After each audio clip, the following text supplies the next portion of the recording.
Good morning बच्चों। आज की क्लास आरंभ करते हैं।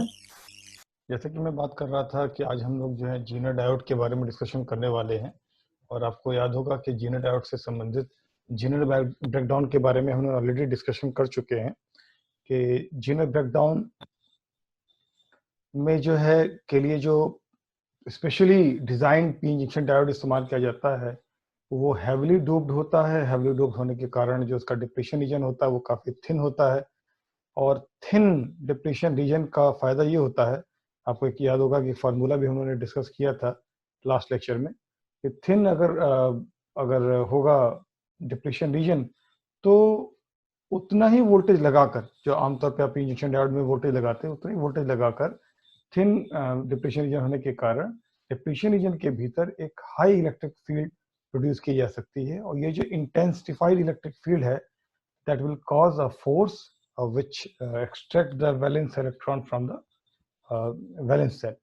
इसका फायदा ये होगा कि आपके पास इलेक्ट्रॉन होल पेयर जनरेट हो जाएंगे, excessive electron hole pair generate हो जाएंगे जो रिवर्स सैचुरेशन करंट को काफी ज्यादा बढ़ा देंगे। तो ये जो हैवी डोपिंग करते हैं इसका यही कारण है। दूसरा जीनर ब्रेकडाउन का सबसे बड़ा फायदा ये है कि ये रिकवरेबल है। आप ब्रेकडाउन होने के बावजूद भी आप चाहें तो जब वोल्टेज को आप रिड्यूस करते हैं तो भी जो इसका क्रिस्टल स्ट्रक्चर है वो मेंटेन रहता है, वापस प्राप्त कर सकते हैं और दोबारा कई बार आप उसका इस्तेमाल कर सकते हैं। सो जीनर ब्रेकडाउन की जो सबसे बड़ी खूबी है जीनर ब्रेकडाउन। और जिस वोल्टेज पर ये जीनर ब्रेकडाउन होता है उसको हम यूजुअली वीजेड से रिप्रेजेंट करते हैं। एंड ये जो वोल्टेज होगा that depends upon the doping, कि कितनी डोपिंग की गई है। डोपिंग के अकॉर्डिंग ये वीजेड की वैल्यू चेंज की जा सकती है। रिक्वायर्ड वीजेड का जीनर डायोड डिजाइन किया जा सकता है। शुरुआत में पहली बार इस तरह का पी इंजेक्शन डायोड जो कि जीनर ब्रेकडाउन मैकेनिज्म पर आधारित हो, उसको एक साइंटिस्ट थे डॉक्टर क्लॉरेंस जेनर, उन्होंने 1934, अब अंदाजा कर लीजिए आज से करीब 80 साल 85 साल पहले की बात है, उन्होंने इसको डिजाइन किया था। और उन्हीं के नाम पर इसको हम इस ब्रेकडाउन को जो हम जीनर ब्रेकडाउन कहते हैं। इस मैकेनिज्म की पहली बार उन्होंने जो है ऑब्जर्व किया during the experiment. So this was Zener breakdown. अब कैरेक्टरिस्टिक की बात कर लेते हैं कि अगर जीनर ब्रेकडाउन हो तो फॉरवर्ड कैरेक्टरिस्टिक तो एज इट इज जैसे पी इंजेक्शन डायोड में होता है उसे हमने डिस्कस कर रहे हैं। रिवर्स की बात करते हैं तो अगर आप निकालना चाहते हैं कि जीनर वोल्टेज कितना हुआ तो आप जिस पर्टिकुलर वोल्टेज के बाद excessive reverse saturation current flow करती है उसको कर्व को जो है अगर आप बैक पीछे की तरफ ट्रेस करें और जहां पर वो वोल्टेज एक्सेस को कट करती है तो that particular value of voltage is known as zener breakdown voltage. तो निकालने का तरीका बिल्कुल वैसे ही है जैसे कि एवलांच ब्रेकडाउन में आप निकालते हैं, लेकिन ये है कि एवलांच ब्रेकडाउन जो है वो 5 वोल्ट के अबव ही पॉसिबल है, जबकि जीनर ब्रेकडाउन 5 वोल्ट के नीचे भी पॉसिबल है। सो जीनर ब्रेकडाउन से जुड़ा हुआ 3 हमने जो है फिनोमेना डिस्कस किया है। एक तो ये है कि ये कंट्रोलेबल फिनोमेना है, जो चार्ज कैरियर जनरेट होते हैं आफ्टर सर्टेन वोल्टेज।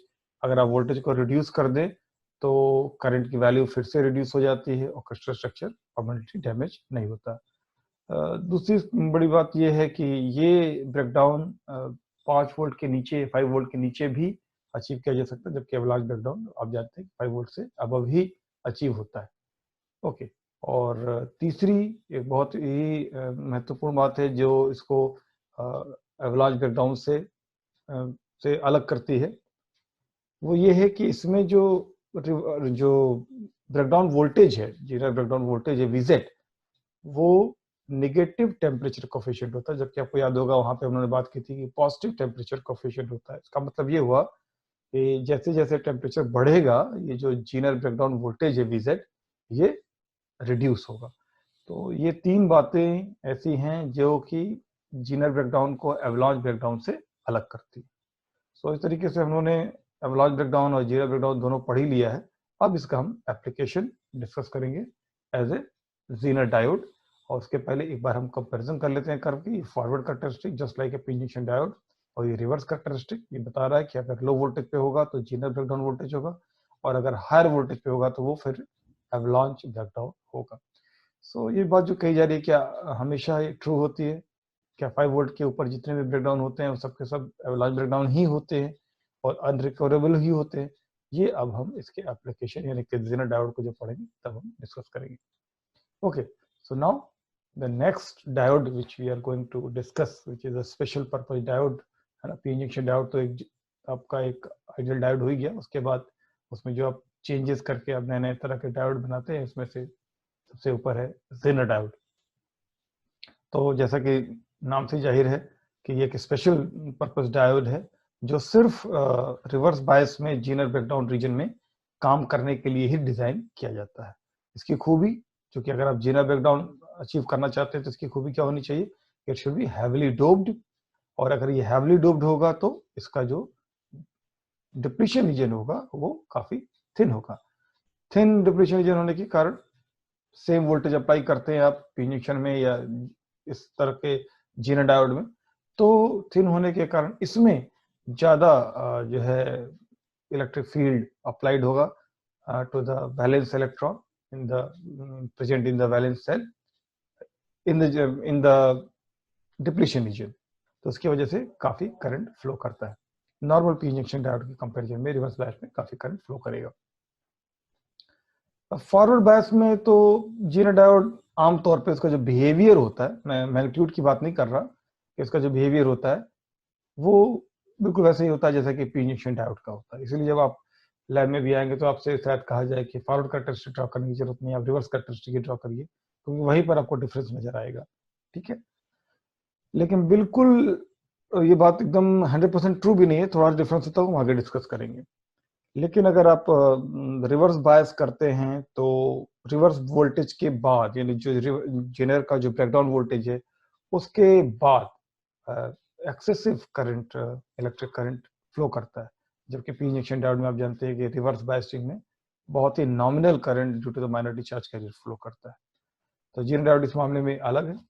तो जेनर डायोड का जो ब्रेकडाउन वोल्टेज है वो किस रेंज में हो सकता है? तो उसका रेंज जो है अगर आप मिनिमम की तरफ जाए तो कम से कम 1.2 वोल्ट तक डिजाइन किया जा सकता है, और मैक्सिमम ये 200 वोल्ट तक डिजाइन किया जा सकता है। देखिए अब यहाँ पे मामला थोड़ा सा, अभी तक जो बात की थोड़ा सा उलट गई, उसको एक्सप्लेन भी करना पड़ेगा मुझे। कि वहाँ कहा था कि 5 वोल्ट के अबव तो एवलांच ब्रेकडाउन ही होता है, तो फिर जेनर ब्रेकडाउन किस तरीके से 5 के बियॉन्ड और 200 वोल्टेज के नीचे कैसे अचीव किया जा सकता है। तो ऐसा इसको करने के लिए फिर आप इसमें जो डोपिंग करते हैं वो बहुत ही केयरफुली करते हैं कि, और डोपिंग का जो लेवल होगा उस at the time of manufacturing जो डोपिंग का लेवल होगा that decides actually the breakdown voltage.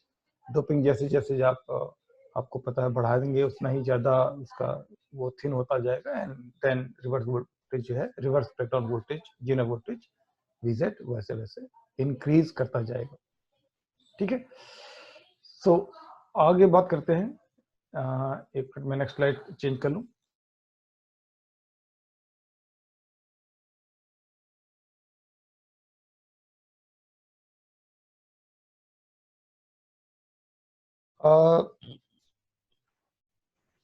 हम लोग डिस्कस कर रहे थे क्रूशियल डिफरेंस के बारे में, के और पी इंजेक्शन डायोड के में डिफरेंस।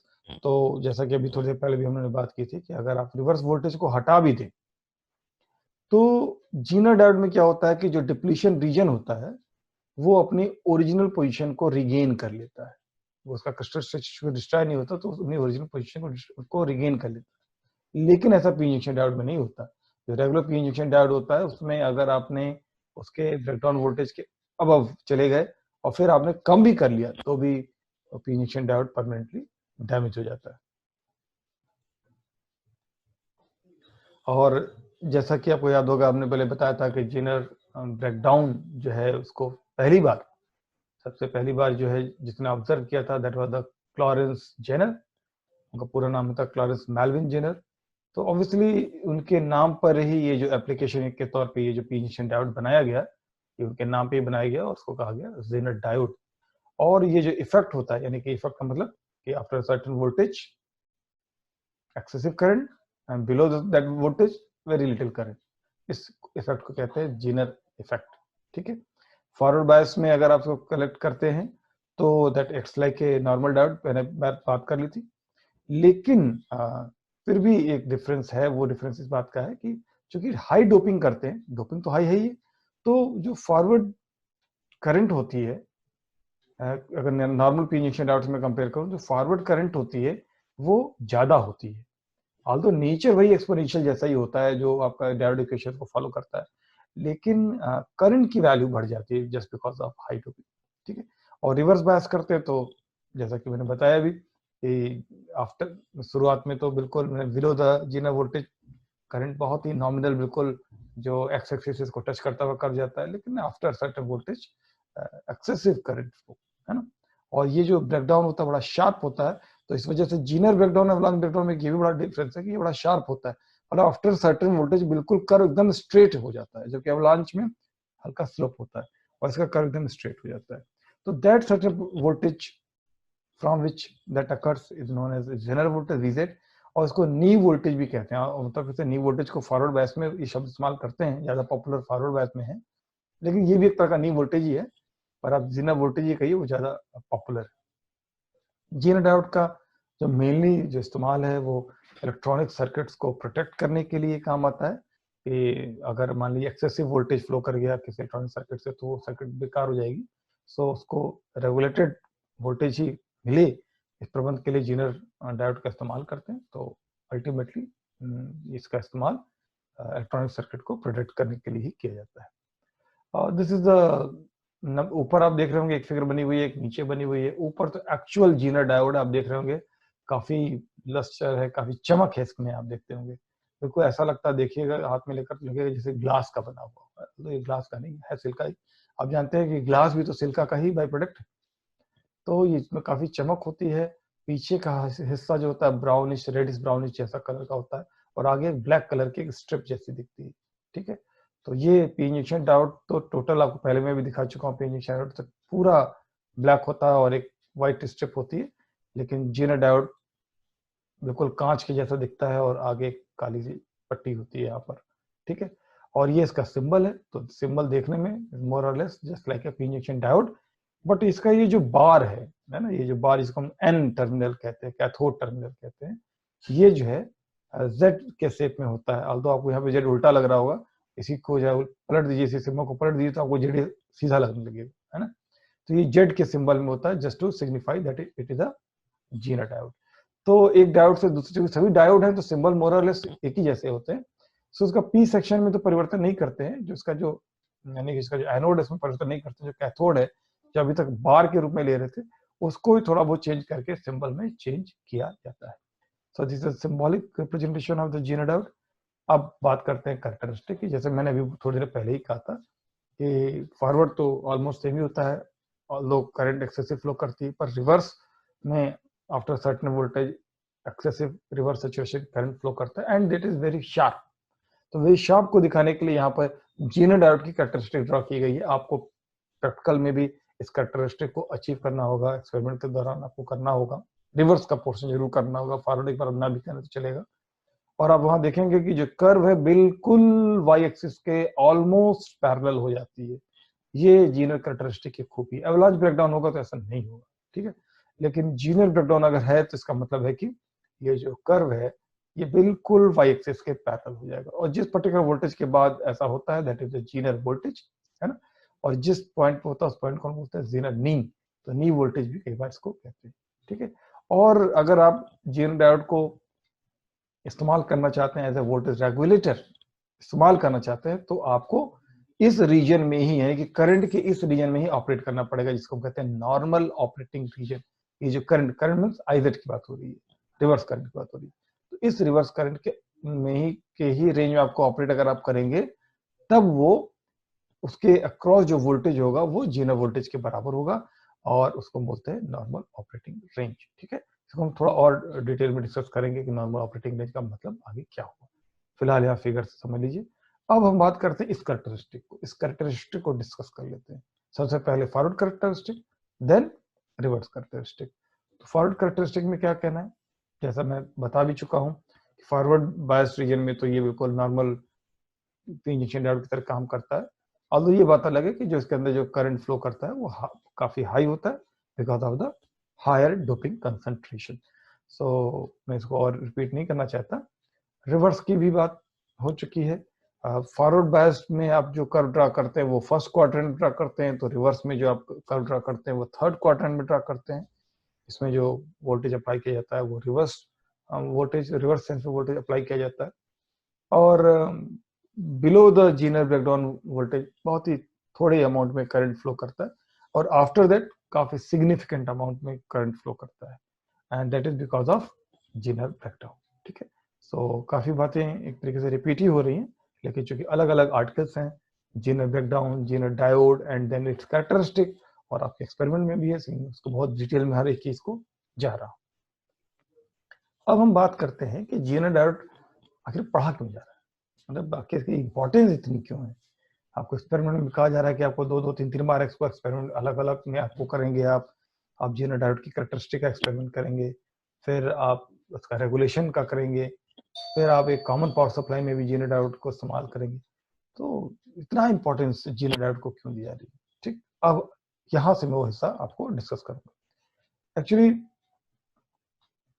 जो जीनर ब्रेकडाउन वोल्टेज है उसके बियॉन्ड, मतलब उसके आगे अगर आप वोल्टेज बढ़ाना चाहें तो वोल्टेज बढ़ेगा नहीं, voltage will remain constant, but जो करंट है पी इंजेक्शन के थ्रू जो करंट फ्लो कर रही होगी वो करंट इंक्रीज करती जाती है। आप प्रयास कर रहे हैं इनपुट वोल्टेज बढ़ाने का, बट इनपुट वोल्टेज नहीं बढ़ रही, that remains equal to the zener breakdown voltage. But जो तो आप इनपुट वोल्टेज बढ़ाने के प्रयास में पी इंजेक्शन डायोड के थ्रू रिवर्स सैचुरेशन करंट वो बढ़ती जाती है। एक बात। दूसरी बात ये, मान लीजिए कि आपने वोल्टेज को रिड्यूस किया, जीनर डायोड रिवर्स बायसिंग में जो वोल्टेज को रिड्यूस किया, तो जो डिप्लीशन रीजन था, जो ब्रेकडाउन का मतलब है कि डिप्लीशन रीजन खत्म हो गया, इसे तो ब्रेकडाउन बोलते हैं। तो जो डिप्लीशन रीजन खत्म हो गया था, that regains its original position, वापस प्राप्त हो जाता है अगर आपने रिवर्स वोल्टेज को हटा दिया। तो इसका फायदा क्या हुआ? इसका फायदा ये हुआ कि जो जीनर डायोड है वो परमानेंटली डैमेज नहीं हुए, ऑल्दो काफी ज्यादा मात्रा में करंट उसके थ्रू फ्लो हो चुकी है, फिर भी वो परमानेंटली डैमेज नहीं हो चुकी। तो इसका फायदा ये है कि इस तरह के कंपोनेंट को, इस तरह के इलेक्ट्रॉनिक कंपोनेंट को हम कहीं अगर इस्तेमाल करते हैं तो उसे हम पुनः और बार बार इस्तेमाल कर सकते हैं, क्योंकि वो परमानेंटली डैमेज नहीं होने वाला। ठीक, इस जानकारी का लाभ हम आगे लेने जा रहे हैं। क्या एडवांटेजेस हैं जीनर का, मैं शॉर्ट में थोड़ा सा डिस्कस कर देता हूँ। Power dissipation capacity is quite high, मतलब जो उसको आप ऑब्वियसली वोल्टेज बढ़ नहीं रहा, करंट का फ्लो कर रहा है, इसकी ये कैपेसिटी काफी हाई होती है। हाईली एक्यूरेट का मतलब ये कि अब जो आपने डोपिंग के थ्रू मैन्युफैक्चरिंग के टाइम पर इसकी वीजेट फिक्स की, आप कितनी बार भी एक्सपेरिमेंट करेंगे आपका वो वीजेट वहीं पर रहेगा, that will remain same. So it has high accuracy. Small in size, obviously इसके पहले भी ये काम वैक्यूम ट्यूब टेक्नोलॉजी के थ्रू किया जाता था, पर वैक्यूम ट्यूब टेक्नोलॉजी में जो कंपोनेंट्स मार्केट दे आर काफी हैवी, फ्रेगाइल, बल्कि, एंड जिसे कहते हैं कि बहुत ज्यादा हीट भी जनरेट करते थे, but this is very small, है ना। और ऑब्वियसली स्मॉल है तो इसके, और सिलिका से बनाए जाते हैं तो ऑब्वियसली इनकी कीमत भी काफी कम होती है, लो इन कास्ट। ठीक है, तो ये एडवांटेज है जीनर डायोड का। अब इस्तेमाल की बात करते हैं कि जीनर डायोड को कहाँ कहाँ इस्तेमाल कर सकते हैं। जैसे हम लोग आमतौर पर बात करते हैं कि जीनर डायोड का इस्तेमाल वोल्टेज रेफरेंस के लिए किया जाता है कि आप इसको रिवर्स में लगा दीजिए, वोल्टेज बढ़ा दीजिए, लेकिन इसके अक्रॉस वोल्टेज वीजेट के बराबर है, तो वो वीजेट बिकम्स द वोल्टेज रेफरेंस। ठीक है, और दूसरा जिसके बारे में भी हम थोड़ी देर बाद बात करने वाले हैं कि ये एक वोल्टेज स्टेबलाइजर की तरीके से इस्तेमाल किया जा सकता है, या जिसे कहते हैं कि रेगुलेटर के तौर पे, शंट रेगुलेटर बोलना चाहिए, जैसे शंट रेगुलेटर के तौर पे इसको इस्तेमाल किया जा सकता है। स्विचिंग ऑपरेशन में भी इस्तेमाल हो सकता है। स्विचिंग ऑपरेशन में इस्तेमाल के लिए डिजिटल इलेक्ट्रॉनिक्स में किया जाता है, तो वहां भी इस्तेमाल हो सकता है। एक इसका और इस्तेमाल है वो पी इंजेक्शन डायोड की तरीके से जीनर डायोड को भी क्लिपिंग एंड क्लैंपिंग सर्किट में भी इस्तेमाल कर सकते हैं। हाँ, मैं बता दूं स्विचिंग ऑपरेशन के लिए पी इंजेक्शन डायोड ही इस्तेमाल किया जाता है, और जीनर भी आप कर सकते हैं। और सबसे लास्ट जिसको डिस्कस कर चुके हैं पहले ही कि ये सर्किट्स को प्रोटेक्ट करने के काम आता है, तो zener diode are used in various protection circuit. So these are the application. मैं ये सारी चीज आपको इसलिए बता रहा हूँ कि एग्जामिनेशन में आपको इस तरह के क्वेश्चन पूछे जाते हैं कि एप्लीकेशन क्या है, कि एडवांटेजेस क्या है, कैसे ये अलग है पी इंजेक्शन डायोड से, इसकी कैरेक्टरिस्टिक को डिस्कस कीजिए, सो ऑन। सो करेक्टर जो उसकी प्रॉपर्टी वो तो एक ही है, लेकिन उसको अलग अलग जगह से अलग अलग तरीके से एक्सप्लेन किया जा सकता है। ठीक है, अब जो जेनर डायोड की जो लास्ट की जो हमने करेक्टरिस्टिक बताई उसको डिस्कस करने का वक्त आ गया है, that is are use in various protection circuit. और ये बात जो है लास्ट की बात जो है ये सेकंड लाइन से ओरिजिनेट होती है कि ये इसको हम वोल्टेज स्टेबलाइजर या शंट रेगुलेटर की तरह से हम इस्तेमाल करते हैं। सो क्यों कर सकते हैं? अगर मान लीजिए एक जेनर डायोड को किसी वोल्टेज सोर्स मतलब ईएमएफ सोर्स, मान लीजिए बैटरी है, उसके पैरेलल जोड़ दिया जाए, उसके पैरेलल जोड़ दिया जाए, और वो जो वोल्टेज सोर्स है उसका जो वोल्टेज है वो जीनर वोल्टेज यानी वीजेड से ज्यादा, यानी मान लीजिए कि आपने एक जीनर डायोड लिया और उसका जीनर वोल्टेज है 12 वोल्ट मान लीजिए, कंसीडर कर लीजिए, और जो आपने जिस बैटरी के क्रॉस आपने इसको लगाया उस बैटरी का वोल्टेज है 15 वोल्ट। ठीक, तो क्या होगा, लगाया आपने 15 वोल्ट और इसका है जो वीजेड है वो 12 वोल्ट है, तो क्या होगा, तो जो वोल्टेज जीनर डायोड के क्रॉस है वो फिक्स ही रहेगा, वो नहीं बदलेगा, भले ही सोर्स वोल्टेज आपने 15 वोल्ट लगाया है, लेकिन जीनर डायोड के क्रॉस जब आप वोल्टेज मेजर करेंगे तो वो 12 वोल्ट ही आएगा, 12 वोल्ट ही आएगा। ये इसकी बहुत बड़ी खूबी है ना। इसका मतलब कि जो अगर हम उस जीनर डायोड के अक्रॉस अगर एक लोड रेजिस्टेंस लगा दें, लोड रेजिस्टेंस का मतलब क्या हो, कोई लोड लगा दें, है ना, कोई सर्किट लगा दें, कोई भी सर्किट होगा उसका अपना कुछ ना कुछ रेजिस्टेंस होगा, उसको हम लोड रेजिस्टेंस कहने लगेंगे। ठीक है, तो फिलहाल एग्जांपल के तौर पर मानिए कि रेजिस्टेंस लगाते हैं, इसको हम कहते हैं लोड, है ना। तो लोड का मतलब कुछ भी हो सकता है, अगर इलेक्ट्रिकल लोड की बात होती तो मैं कह देता कि पंखा लगा दें, हम बल्ब लगा दें, लेकिन चूंकि इलेक्ट्रॉनिक्स का मामला है तो पंखा बल्ब का एग्जाम्पल ठीक नहीं है। इलेक्ट्रॉनिक सर्किट अपने आप में लोड के तौर पे आप कह सकते हैं।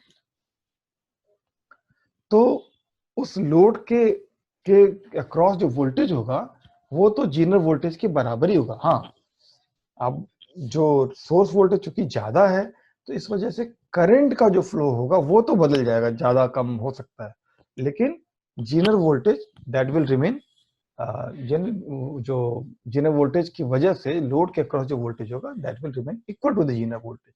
ठीक है, इस कारण से जीनर डायोड को हम इस्तेमाल वोल्टेज को कंट्रोल करने के लिए करते हैं अलग अलग तरह के सर्किट में। और एक इसका एक एग्जांपल आज डिस्कस भी कर लेते हैं, है ना।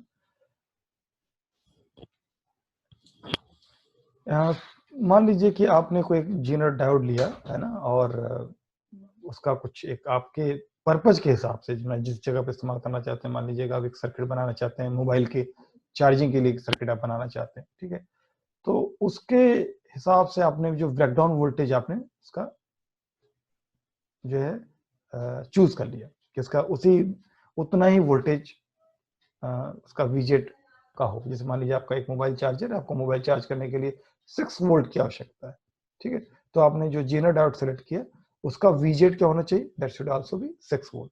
तो सुटेबल ब्रेकडाउन वोल्टेज आपने सेलेक्ट किया। तो अब ये जीनर डायोड अगर आप सर्किट में लगा देते हैं एक तरीके से तो वो एक वोल्टेज रेगुलेटर के तौर पे काम करेगा। ठीक है, अगर मान लीजिए कि वोल्टेज उस 6 वोल्ट से भी ज्यादा बढ़ जाता है, ठीक है, तो भी जो इसका आउटपुट होगा, आउटपुट में जो हमने लोड लगा रखा होगा उसको 6 वोल्ट ही मिलेगा। ये खूबी है, इसलिए हम इसको वोल्टेज रेगुलेटर के तौर पर इस्तेमाल करते हैं। यहाँ पर मैंने स्लाइड में 12 वोल्ट लेकर एग्जांपल लिया, आप कुछ भी वोल्ट लेकर एग्जांपल ले सकते हैं। ठीक है, ओके, तो एक सर्किट से जरा परिचय हो जाए। ये एक सर्किट है एक वोल्टेज रेगुलेटर की, एक एक करके बात करते हैं। यहाँ पर आपका वो सोर्स है, ईएमएफ सोर्स है जिसको हम कह रहे हैं कि मान लीजिए कि इसका वोल्टेज हम घटा या बढ़ा सकते हैं, है ना, मान लीजिए इसको हम 15 कर दें 18 कर दें, ठीक है, और इसी के पैरेलल में एक जीनर डायोड लगा हुआ है और इस जीनर डायोड के जो वीजेड है ब्रेकडाउन वोल्टेज है वो वाली फिक्स है, मान लीजिए 12 वोल्ट है, और यहाँ पे ये जो इनपुट में जो लगा हुआ है वे इनपुट जिसे कहते हैं this is the EMF source voltage, ये 12 वोल्ट से ज्यादा भी हो सकता है। ठीक, तो क्या होगा, इस जीनर डायोड के अक्रॉस जो ये लोड लगा हुआ है आरएल जो लगा हुआ है, ये लोड रेजिस्टेंस आरएल, इसके अक्रॉस वोल्टेज कितना होगा। अगर मान लीजिए मैं इनपुट 15 वोल्ट कर दूं और इस जीनर डायोड का जीनर ब्रेकडाउन वोल्टेज मान लीजिए 12 ही वोल्ट है, तो लोड रेजिस्टेंस के अक्रॉस कितना वोल्टेज होगा, 15 वोल्ट, 12 वोल्ट, या इन बिटवीन 12 to 15 वोल्ट। तो जवाब होगा नहीं, इसके अक्रॉस तो 12 ही वोल्ट होगा, यानी वीजेड के बराबर ही वोल्टेज होगा जैसा कि यहाँ पे लिखा हुआ। ठीक, सो ऐसा कैसे? तो इसको समझने के लिए आप थोड़ा सा सर्किट को और डिटेल में समझ लीजिए। यहाँ पर एक, जब भी आप कोई ईएमएफ सोर्स लगाते हैं तो साथ में आप एक वो भी लगाते हैं, जिसे कहते हैं कि सोर्स रेजिस्टेंस, RS, है ना। तो इस RS is nothing but source resistance. तो ऑब्वियसली जो वोल्टेज आप लगाएंगे इसका एक हिस्सा यहाँ भी ड्रॉप करेगा, रेजिस्टेंस है तो वोल्टेज यहाँ भी ड्रॉप करेगा, और उस वोल्टेज को कहेंगे VS। इस ईएमएफ सोर्स की वजह से जो करंट का फ्लो हो कितना है, मान लीजिए I है, और I ये करंट फ्लो कर रही है, आप जानते हैं इस जंक्शन पे क्या होगा, दो हिस्सों में बढ़ जाएगी। एक लोड की तरफ चली जा रही है, उसको कह देंगे IL क्योंकि लोड करंट है, और जो जीरो डायोड की तरफ जा रही है, देखिए इसका डायरेक्शन देखिएगा, और जीरो डायोड को कैसे जोड़ेगा ये भी देखिएगा। इसका मतलब है कि करंट अगर ऐसे फ्लो कर रही है इसके जीरो डायोड के थ्रू, इट मींस कि zener diode is connected to this battery in reverse bias. अब देखिए इसकी पोलैरिटी देखिए जरा बैटरी की, और इसका एनोड और कैथोड को देखिए जीरो डायोड को, इसका मतलब रिवर्स बायस में कनेक्टेड है, इस वजह से जो करंट फ्लो कर रही है वो वैसे है, और इसको कहेंगे जीनर करंट IZ। तो I क्या हो जाएगा, I is equal to IL plus IZ। ठीक, ये तो क्लियर हो गया। अब आप किरचॉफ लॉ के बारे में आपको पता ही है। आप इस वाले लूप में, पहले वाले लूप में जिसमें कि ईएमएफ सोर्स रेजिस्टेंस और जीरो डायोड है, इसके लिए अगर आप किरचॉफ वोल्टेज लॉ यहाँ पर अप्लाई करें तो क्या होगा। करंट लॉ तो मैंने बता ही दिया, पहला वाला I equal to IL plus IZ। अब इस वाले के लिए हम एक किरचॉफ वोल्टेज लॉ KVL यहाँ पे अप्लाई करेंगे एक बार, और एक बार हम अप्लाई करेंगे ये लोड जो लगा हुआ RL, इसके क्रॉस ये जो हमारा लूप बन रहा है इसके क्रॉस KVL क्या होगा। तो तीन इक्वेशन आ जाएंगे। पहली तो आ गई, पहले बोल चुका हूँ I equal to IZ plus IL, ये किरचॉफ करंट लॉ पहले लॉ की वजह से एट द जंक्शन, इस जंक्शन की बात कर है ना यहाँ की बात। और दूसरा V input equal to VZ plus IRS, जरा एक बार पीछे जाकर देख लीजिए ये सही लिखा है कि नहीं, V input equal to VZ plus IRS। ठीक है, देखिए यहाँ पर आप इस पहले वाले लूप में अगर आप Kirchhoff second law, Kirchhoff voltage law को यहाँ पे अप्लाई करें तो ये V इनपुट हो गया, इसके अक्रॉस कितना हो गया, वोल्टेज का कितना ड्रॉप हो गया, ये आप देख लीजिए, है ना। I करंट है, VS with the voltage drop, तो ये हो जाएगा VZ प्लस IRS। ठीक है, वहां IRS हो गया, सोर्स रेजिस्टेंस के अक्रॉस जो वोल्टेज ड्रॉप हुआ है ना, जिसको वहां पे VS कह रहे हैं, VS किसके बराबर हो जाएगा, IRS, और voltage drop across zero diode is VZ। Second equation हो गई। और थर्ड इक्वेशन कहां से आ गई, VZ equal to IL RL, ये यहां से आ गई, सॉरी यहां से आ गई। इसके थ्रू करंट जो फ्लो कर रही है कितनी, IL, रेजिस्टेंस है RL, तो VZ कितना होगा, IL RL। तो ये तीन इक्वेशन बन गई। आई होप आपको तीनों इक्वेशन कैसे बनी ये बात अच्छे से समझ में आ गई होगी। अब जरा इसको इस्तेमाल कर लें, टाइम थोड़ा सा कम ही बचा हुआ। पहला केस 1, दो केस से हम आपको डिस्कस करेंगे कि जो सप्लाई वोल्टेज है वो तो कांस्टेंट है, यानी V इनपुट में कोई चेंज नहीं हो रहा, पर लोड रेजिस्टेंस चेंज कर रहे हैं RL, यानी RL पहले मान लीजिए आपने 2 ओम का लगाया, बाद में 10 ओम का लगा दिया, 20 ओम का लगा दिया, फिर 5 ओम का लगा दिया, चेंज कर रहे हैं रेजिस्टेंस की वैल्यू को, आप मान लीजिए चेंज कर रहे हैं, RL बदल रहा है, तो क्या होगा, क्या उसके क्रॉस जो वोल्टेज है वो बदल जाएगा। तो जवाब तो है नहीं बदलेगा, पर क्यों नहीं बदलेगा ये क्वेश्चन है। ठीक, देखिए चूंकि सप्लाई वोल्टेज कांस्टेंट है और RS तो हमेशा ही कांस्टेंट है, सोर्स रेजिस्टेंस तो कांस्टेंट ही है, तो ये जो करंट है I जो सोर्स रेजिस्टेंस के थ्रू फ्लो कर रही है और ओरिजिनेट फ्रॉम द बैटरी, वो करंट में कोई चेंज नहीं होगा, delta I is equal to 0, कोई करंट, क्योंकि सप्लाई वोल्टेज कांस्टेंट है, तो डेल्टा I विल बी 0। अगर डेल्टा I 0 हो गया तो आपको याद होगा I equal to IZ plus IL, differentiate कर दीजिए तो क्या हो जाएगा, delta I equal to delta IZ plus delta IL, ये भी 0 हो जाएगा। इसका मतलब क्या हो गया कि delta IZ equal to minus delta I। I hope यहाँ तक तीन टर्म में तो कोई समस्या नहीं होगी, यानी कि अगर IZ बढ़ेगा तो IL उतना ही घट जाएगा, same and opposite, equal and opposite घट जाएगा। अगर ये घटेगा तो IL उतना ही बढ़ जाएगा, करेक्ट। तो हम उनमें से बढ़ने या घटने में से कोई एक एग्जांपल लेके चलते हैं। मान लीजिए कि लोड रेजिस्टेंस बढ़ रहा है, आप घट रहा करके एग्जांपल शुरू कर सकते थे। ठीक है, अगर एरो ऊपर है तो मतलब बढ़ रहा है, एरो नीचे है तो मतलब घट रहा है, और अगर एरो हॉरिजॉन्टल है राइट साइड में इसका मतलब कांस्टेंट है, ये सिंबल का मतलब है। ठीक है, इफ लोड रेजिस्टेंस इंक्रीजेस, इस एरो को ध्यान दीजिए, then load current will decrease, तो वीजेड कांस्टेंट आप जानते हैं, तो load current will decrease, IL तो घट जाएगा, अगर लोड बढ़ रहा है तो आईएल विल रिड्यूस, अगर आईएल घटेगा तो इस इक्वेशन की मदद से हम क्या जानते हैं, आईजेड विल इंक्रीज, ठीक। बट आपको मालूम ही है जेनर डायोड की कैरेक्टरिस्टिक कि IZ after zener voltage, IZ में कितने भी चेंज कर दीजिए, वीजेड विल रिमेन कांस्टेंट, तो जो आउटपुट वोल्टेज होगा वो लोड के अक्रॉस वो कांस्टेंट ही बना रहेगा, भले ही ये लोड आप कभी आप 5 ओम लगा दीजिए, 15 ओम लगा दीजिए, चाहे 50 ओम लगा दीजिए, ठीक। अब दूसरा केस, जल्दी से, कोई टाइम कम बचा है। When load resistance remain constant, नहीं अब लोड रेजिस्टेंस को चेंज नहीं कर रहे हैं, पर supply voltage changes, supply voltage जो है वी इनपुट वो वेरी कर रहा है, अच्छा ठीक है। तो आपके पास जो इक्वेशन थी आपको याद होगा ना, V input equal to V Z plus R S I या आई आर एस, ठीक है, उसको आप डिफरेंशिएट कर दीजिए, तो वीजेड तो कांस्टेंट है, इसको डिफरेंशिएट करेंगे 0 हो गया, ठीक है। तो क्या हो जाएगा formula, delta V in input voltage is equal to R S, भी कांस्टेंट है, आपको याद होगा सोर्स रेजिस्टेंस बताने वाला, तो आर एस को तो डिफरेंशिएट नहीं कर सकते, आर एस डेल्टा आई, ठीक है। अब चूंकि लोड रेजिस्टेंस कांस्टेंट है तो उसके अक्रॉस जो करंट फ्लो कर रही होगी वो भी कांस्टेंट रहेगी, यानी कि delta I L will also 0, ये भी 0 हो गया। अब आपको पता है आई क्या होता है, आई होता है I L plus I Z, उसमें से अगर डिफरेंशिएट करेंगे तो क्या हो जाएगा, delta I equal to delta I L plus delta I Z, उसमें से डेल्टा आई एल तो 0 हो गया, तो बचा क्या, delta I equal to delta I Z, ये बचा, ठीक। तो जरा सबसे फिर से शुरू करें कि वी इनपुट अगर इंक्रीज करते हैं, आप डिक्रीज करके भी शुरू कर सकते हैं डिस्कशन, ठीक है। मैंने एक इसमें से चूज किया कि अगर आप इनपुट वोल्टेज आप इंक्रीज करें तो पहले क्वेश्चन के हिसाब से क्या होगा, ये जहां पहला लिखा हुआ है I will increase, I increase करेगा तो इस थर्ड इक्वेशन के हिसाब से क्या होगा, I Z will increase, but I L का क्या होगा सेकंड इक्वेशन के हिसाब से, remain constant, I L will remain constant, ठीक। और आई एल कांस्टेंट का मतलब V Z will remain constant. So देखिए, चाहे आपने लोड रेजिस्टेंस को वेरी करके देख लिया पहली बार, पहला केस, या सप्लाई वोल्टेज को वेरी करके देखा, जो वीजेड है वो that will remain constant.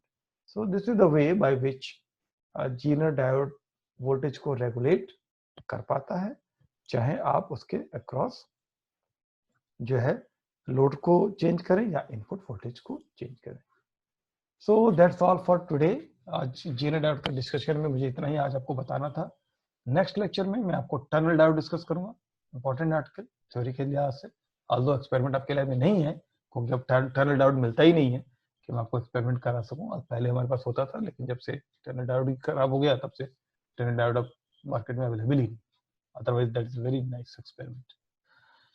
Okay, so आज के लिए इतना ही। अब इसके बाद अगर आपका कोई सवाल हो तो आप सवाल चैट बॉक्स में लिखकर या फिर माइक ऑन करके भी पूछ सकते हैं, मैंने आपको अलाउ कर